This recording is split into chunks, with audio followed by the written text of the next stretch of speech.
या घरात कोणाचं लग्न ठरतंय का? हो गुरुजी, हिचं लग्न ठरतंय. असं असेल ना तर पुढचे 6 महिन्याचं लग्न नका करू.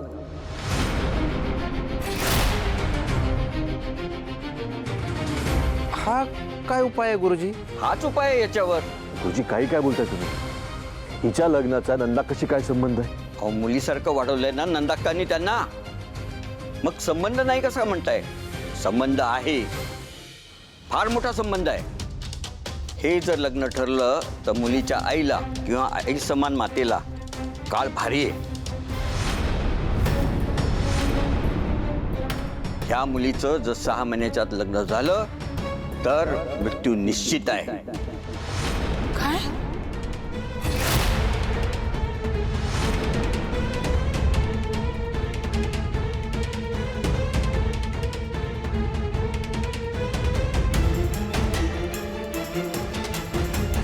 कसं शक्य आहे? साहेब, तुमच्या बहिणीच्या ग्रहांची दशा काही काळासाठी तुमच्या मुलीच्या ग्रहमानावर अवलंबून आहे.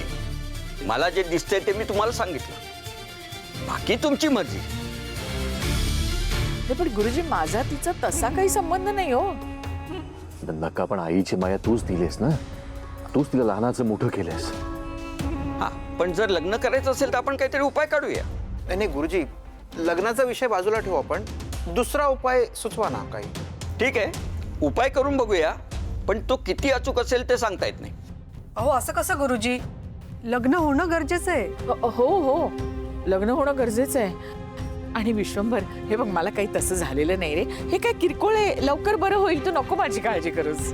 नाही नंदाक्का, तुझ्या जीवापेक्षा मला काहीही मोठं नाहीये. ठीक आहे, तिला अजून काही दिवस सहन करेन मी, पण तुला जर काही झालं ना तर मी सहन नाही करू शकत. यापुढे लग्नाचा विषय संपला. मी कुठलीही रिस्क घेऊ इच्छित नाही. गुरुजी पुढची तारीख सांगतील, त्यानंतर बघू आपण.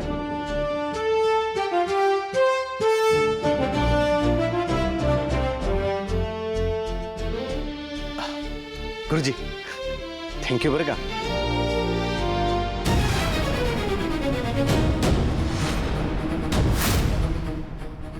म्हणजे गुरुजी, तुमच्यामुळं आमच्या आत्यासाहेबांच्या जीवावरचं संकट टळलं. हे बरं वाटलं बघा मला. हो या गुरुजी, तुमच्या दक्षिणेचं मी बघतो.